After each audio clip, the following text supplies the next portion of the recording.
Welcome to the Helping Writers Become Authors podcast. I'm KM Weiland, and I am here to take you deep with story theory, writing techniques, and the incredible wisdom of story. I believe story is the greatest power on this earth, and that as writers, we carry the torch of wielding that power with responsibility, passion, and skill. There's no such thing as just a story. Today, it is my honor and my purpose to help you write your best story, astound the world, and maybe change your life. Hi, I'm Cam Weiland, and welcome to this week's video, which is a continuation of what we talked about last time when we started covering kind of a checklist of important elements to consider for your story's beginning. Last time we specifically talked about what you need to consider in regards to character and all of the many elements that you can use both to enhance character in the beginning and to use character to really create an awesome beginning that hooks readers in.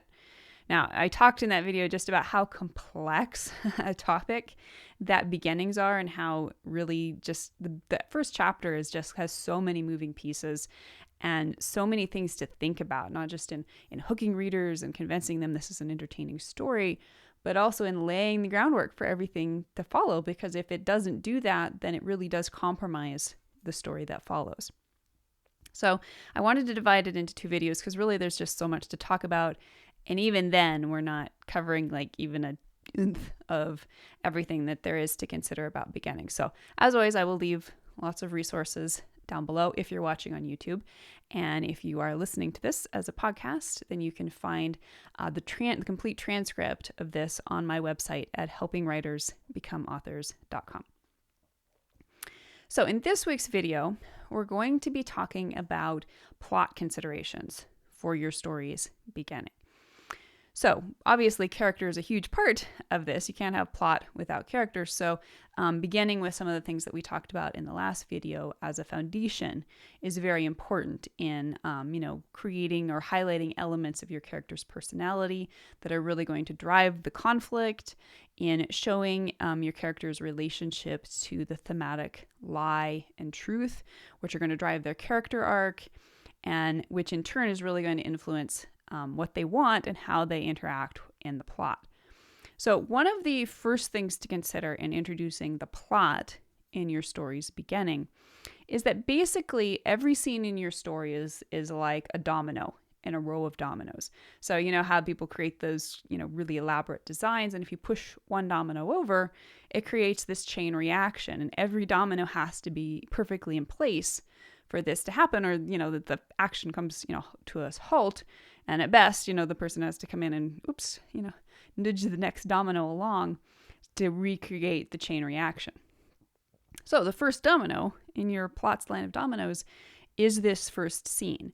So you have to really think about, how does this set up the chain reaction that's going to follow? It can't just be this arbitrary scene that's tacked on in order to accomplish other important things that have to happen in the beginning, such as introducing characters or even just hooking readers. It has to do so in a way that is very integral to the entire story and that creates this sense of cohesion and resonance. So plot in a nutshell, we can simply think of it as the character wants something, right? They have a goal, and that goal is going to be met with obstacles, which is what creates the conflict and therefore the entire drama of the story. So it all begins with something that your character wants. And in plot, this is going to be something specific, right? It's going to be the plot goal, whatever that may be in your story, whether it's a relationship, they want to be with somebody, whether it's, an actual item that they're pursuing that they need, whether it's, to defeat an enemy, whatever it is. It can be something very specific, like they're going to get the thing and hold it in their hand, or it can be something more abstract. Whatever it is, it's going to be something specific within the plot. But that specific thing is going to be driven by a deeper desire on your character's part. And this is the thing your character wants. And so this is something to really consider in the beginning of your story. And it's very important in setting up this first chapter, because the plot goal, that specific plot goal, is something that's going to kind of gel as the story goes along. And particularly throughout the third act, it may not be something the character specifically as after or even knows about necessarily. It may not, fully come into view until the beginning of the second act. But you still have this whole first part of your story that you have to fill with stuff that has to happen that's going to engage readers and make them want to read on until they get to that full immersion in the story's drama. So what do? What drives the plot in this early part of the story? And the answer to that, again, is the thing your character wants. And this specifically is something that's a deeper desire. It's a deeper want that is going to then fuel the desire and the need for that plot goal as the story progresses. It's going to sort of funnel down into something that's more specific. But this want, and we talked about this a little bit in the last video, this want is something that is going to be founded upon and driven by the character's relationship to the story's thematic lie, to the lie the character believes. And again, this is a limited perspective that the character holds, a limiting belief about themselves or the world they live in that is motivating their actions in a way that is ultimately dysfunctional. And it's becoming increasingly so within the events of your specific story. So think about, in this first scene, as you're crafting your story's beginning, think about what it is. What is the thing your character wants? And so even if you're not yet able to craft an opening scene that is specifically involved with the plot goal that will come to light later on, you can still craft a scene that is very much based around the character's desire, around the thing that they want, whatever that is, in this opening scene. And in so doing, you get the opportunity to also dramatize their relationship to the lie, their relationship to the normal world, the things that we talked about that are more character-based in the last video. So think about the thing your character wants. You can also think about the thing your character needs, which is something that is in contrast to this want, and usually just generally is the truth that the character will come to believe as the story goes on. It is the more expanded mindset that's going to be in contrast to the limitations with which they start out. And obviously they don't have that at this point in the story, and they may never get it depending on what type of arc they're following. But in a positive arc, they won't find that until the end of the story. But you can use your awareness of the thing they need and their lack of it to show how they're interacting with the thing they want, how they're trying to pursue the want as kind of a replacement for the need. So like a basic example of this would be they need to let somebody love them, but their want, is to fill that need via other things. Maybe they're, want to be a pop star or something, and fame, right? They think they want fame when really what they need is love. And that's a very, very general example, but you kind of can get the idea from that of how, maybe the story is about, falling in love, or maybe it's about, reuniting with an estranged parent or something like that, that's going to help the character evolve their perspective of and their relationship to love and to themselves and to loving themselves ultimately. But, you're setting up this plot in which they're pursuing this mistaken mode of trying to get this via their pursuit of fame. I'm going to become a famous pop star and everybody's going to love me. That kind of thing. And you can start setting that up in the very first chapter, even as you're allowing the rest of that to develop and bringing in the dynamics that are really going to start challenging that mindset and making it difficult for the character to get what they need via what they think they want. So think about setting that up in your very first scene and even using that as the scene goals, to set up early scene goals and early scene conflict before the character is fully engaged with the antagonistic force as that progresses later on in the first act. Okay, so from a structural perspective, the main function of the beginning in general is to set up the story that is to follow, right? It's to introduce all of the important elements, whether that's the characters, the settings, the stakes, the theme, just the pieces of your character's arc, the lie that the character believes, the thematic truth, the thing they want, the thing they need. All of that has to be introduced within the first act of your story. And usually you will at the very least start foreshadowing almost all of those things from the very beginning, from the very first scene in the first chapter. Now, a couple of ways that you can kind of leverage this and think about it to try to make sure that you're bringing in all these crazy disparate elements that have to, start happening within a very confined space within your story is to think about the relationship, the structural relationship of this first chapter to other important structural moments throughout the story. So first and foremost, what happens in the beginning of your story, whether it's exactly the first chapter or a little later on, but that opening, what happens there is something that is going to set up and therefore foreshadow whatever happens at your story's first plot point. So the first plot point happens around the 25% mark, and it's the kind of the doorway between the first act and the second act. So it's a big moment. It is the moment where your character becomes fully engaged with the story's main conflict against the antagonistic force in your story, whatever is creating obstacles to the character getting what they want and what they need. So think about how you can set that up in the very first chapter. How, even if it's just subtle, right? It's still that first domino in the row of dominoes. How is what's happening in this opening scene that you've chosen creating this line of cause and effect within your plot that is going to lead your character to the first plot point?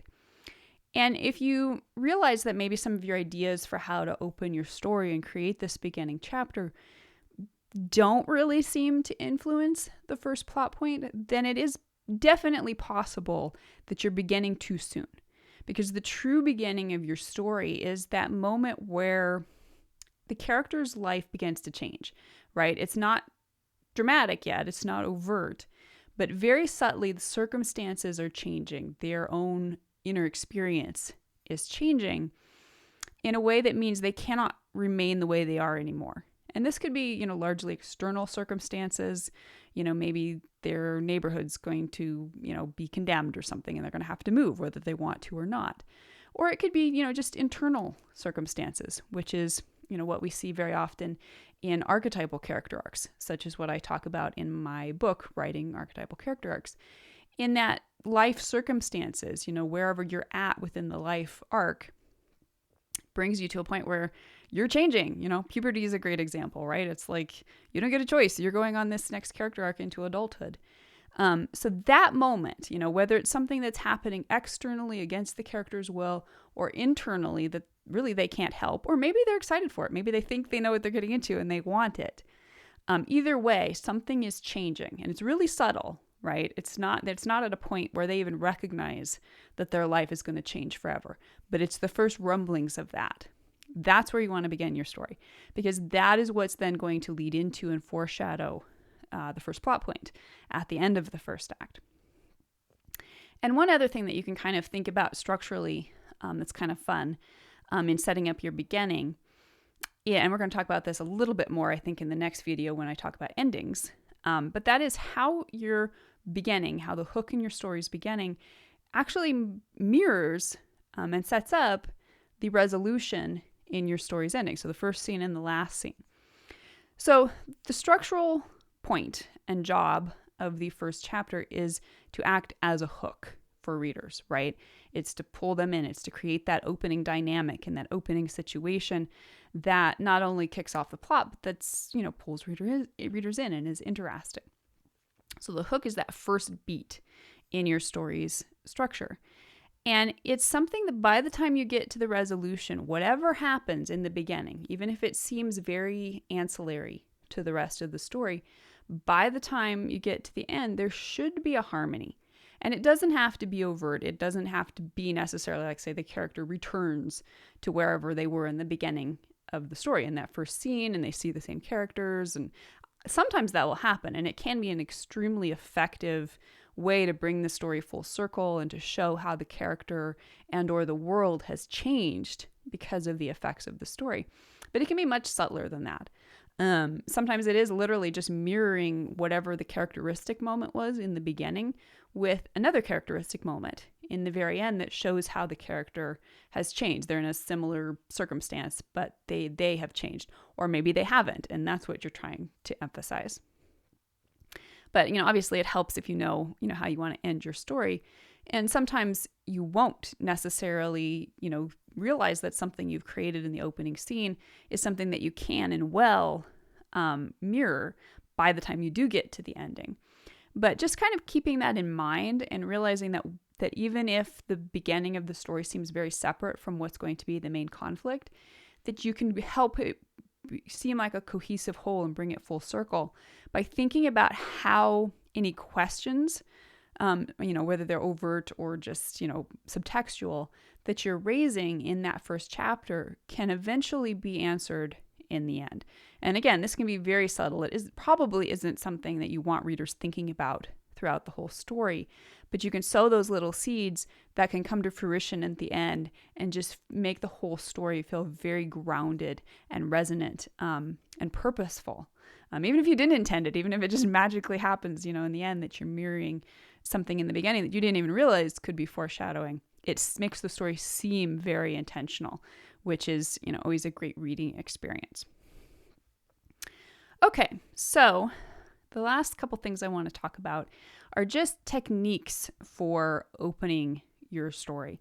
Things that you can use to take all of these elements that you've made sure are in your beginning and that are laying the foundation for the story that will follow and giving it these really strong roots, right, from which it can grow this amazing story.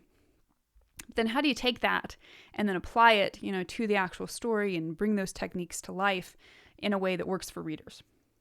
Because it's one thing for you to say, this and this and this happens, and another thing to dramatize it in, through words in a way that readers really do enjoy and relate to, that you've shown it to them rather than told them, right? So again, the hook is the primary thing that you're trying to accomplish as far as just pulling readers in with all of the great stuff, that you're trying to share with them in the story. And there are many, many different ways to do this. I think the simplest, like the bottom line of what a hook is and how to think about it is to think of it as a question, right? You're trying to pique readers' curiosity. And you're not necessarily trying to get them to ask an explicit question, but you do want to just pique their curiosity and make them wonder, what's going to happen with this dynamic? What's going to happen? What are the consequences of what just happened in this story? Or asking what would make someone do this? We've talked about backstory in previous videos and how that can create this whole layer of subtext in which it makes readers wonder, why would someone do this? What's the motivation? So whatever it is, thinking about how you can sow these little hooks that get readers curious. And if they're curious, they keep reading. So they can be lots of things. Part of it is just, I want to know what's going to happen in the plot. But some of it, too, can be these little things like backstory and motive and stuff like that. That is just enough of a little hook to pull them along until you can start planning bigger and bigger hooks as you continue to develop the main plot. Now, one relatively popular way of trying to hook readers and beginning a story is in medias res, which I'm always pronouncing wrong, so that's probably wrong. But it means, it's Latin, it means in the middle of things. And basically it means opening the story in the middle of the action. So very often we'd see this in, like say action stories that begin, like there's already a battle going on, right? There's already something, a car chase or a battle or whatever. And we're just plunged right into the middle of it. And we don't know what's going on. We don't know why these characters are doing this or, what's at stake necessarily. It's just action. And again, it doesn't have to be like action, depending on the context of your story. Maybe it's relational. Maybe you open, right smack in the middle of characters breaking up or, something like that. But regardless, the idea is that you're kind of cutting out the throat clearing and all the stuff, the explanation of what's happening, and just getting readers right into the good stuff. And this can be very effective, but it's also quite tricky because particularly in written fiction, it's different in visual fiction like movies, but particularly in written fiction, readers need a reason to invest in reading about action because very often action is quite dense.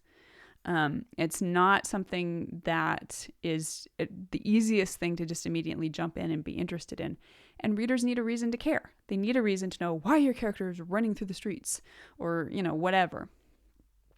And so very often it's better to pull that back until at least later in the first chapter, if not later altogether. However, the exception here is understanding what it means to open in the middle of the action. So I can't remember if I talked about this in this video or the previous one, but I mentioned how valuable it can be to open with your character in motion. Right? That they are moving towards something. And it doesn't necessarily mean like they're running through the streets or they're shooting it out or some big action moment.